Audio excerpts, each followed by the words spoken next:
going on?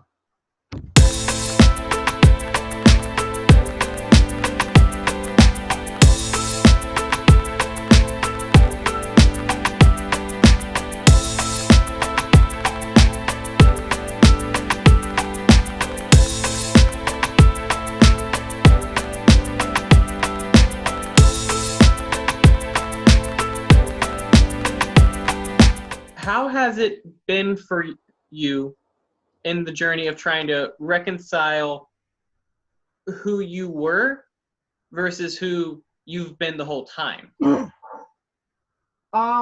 So I look at it a lot of times like it was another person.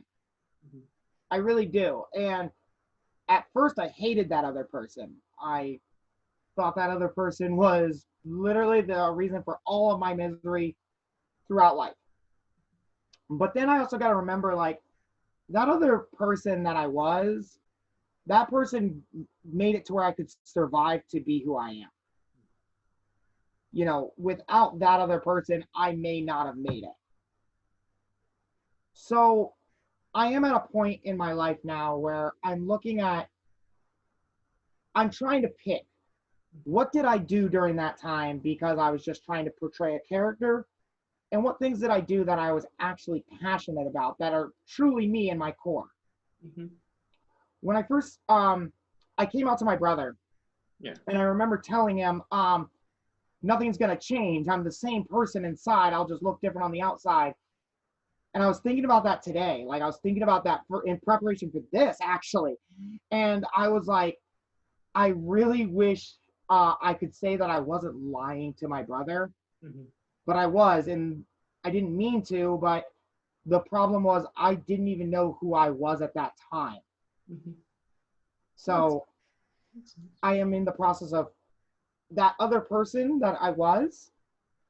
I don't hate them. They helped me survive.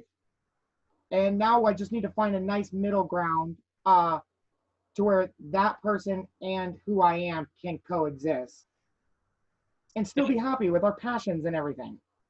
Absolutely. And how has the music scene been able to help you in that journey at all, if it has at all? So, the music originally with the music scene, it did not. I remember through high school, I loved the music scene. I had watched Against Me at Fleshman Park. Ooh. Yes, this is back when the band was two people. Was that when they were still playing on pots? Yes, they were. Laura Jane Grace was, and it wasn't exactly pots.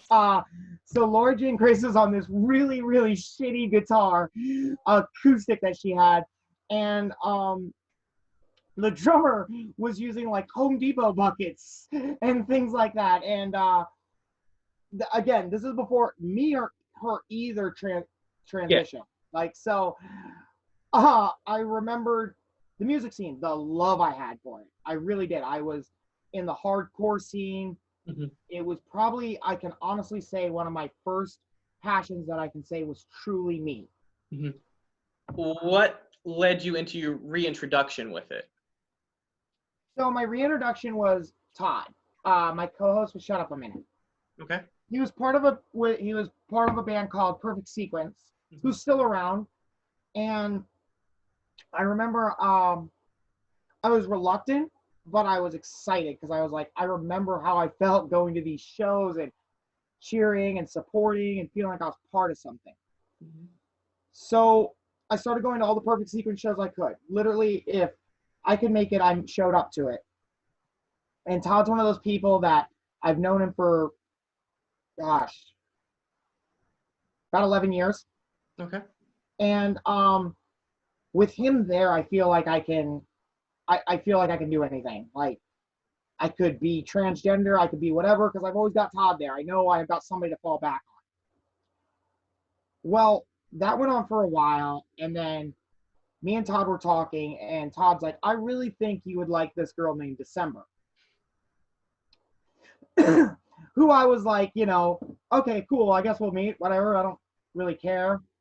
And finally, me and December met, not even through Todd, it was just like random encounter. And I was like, oh yeah, Todd wanted me to get to know you. And I remember I was with a friend of mine, and I wanted to get this friend out there a little more. And I had anxiety about being trans. I was like, I'm an outside viewer looking in. I don't have any, like, no thought process inside the music scene. I'm just here to support. Mm-hmm. And I told December at the time, she was just starting the Set Life. Is it called a zine or a zine? I always do Zine. this. Like a Zine. magazine. I know, but it's spelled zine, like I know. vine. You know what I'm saying? Yeah. So anyway, zine. She was just starting the Set Life zine. First issue hadn't even come out yet. Mm-hmm. And I was like, you know what? I feel like you should let this girl join in. She'd be really good. That's how the conversation went. December was like, yes, absolutely. I'll definitely add her. That girl never got added. I did.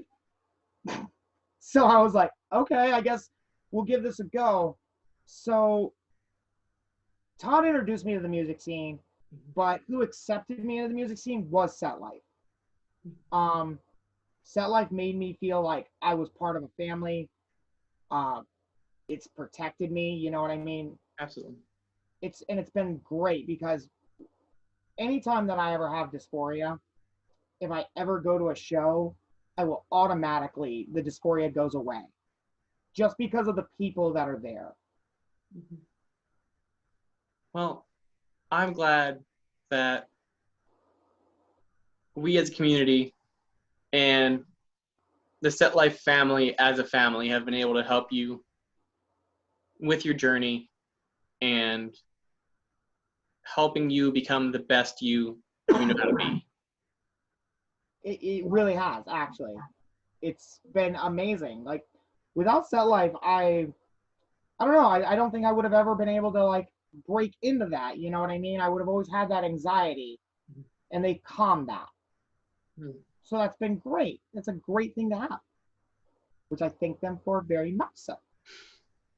Thank you for being a part of it. Now, with the continuation of the journey that you've been on, how has going back to the improv comedy scene with Shut Up a Minute been?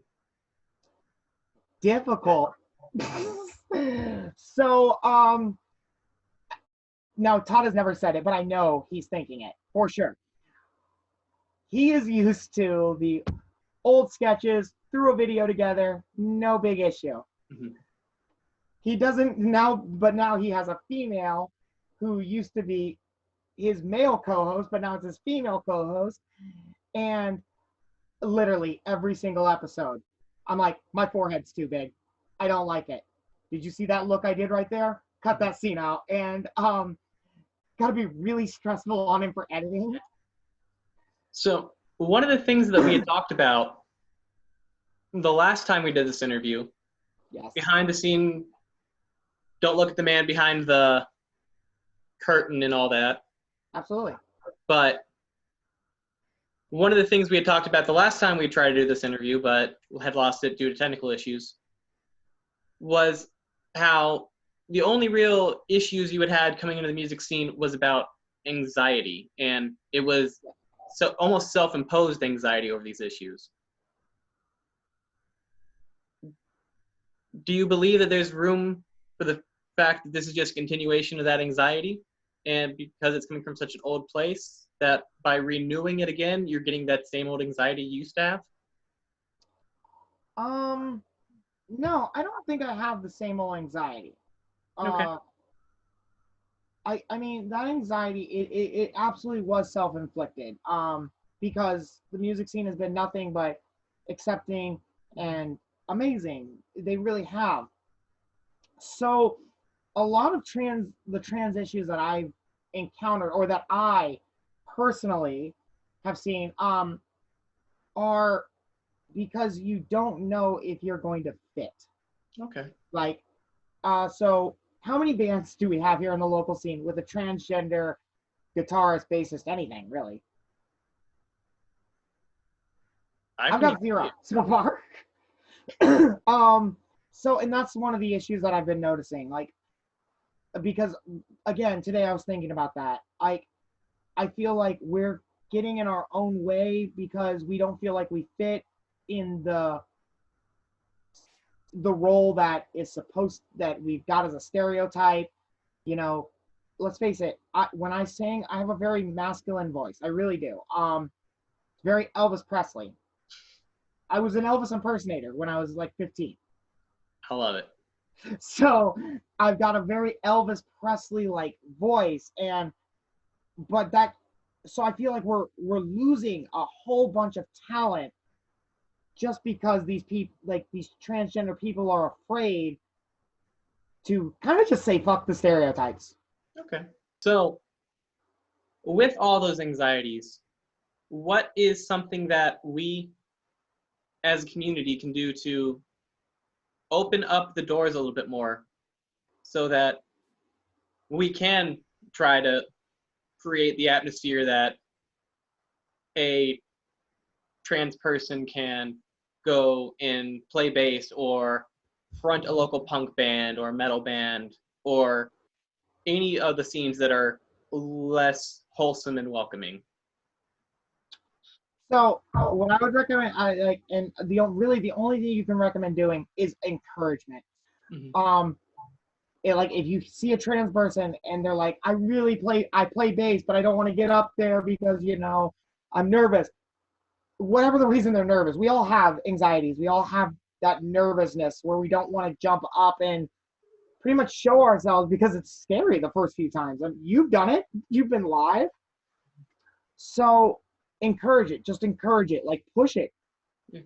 Unfortunately, that's sometimes what people just need. They just need that push to keep pushing and pushing and pushing until eventually they break and they do it. Absolutely. It does seem like one of those things that just regardless of who you are, that we all just need is encouragement. Oh, no, you're absolutely correct. We all need it.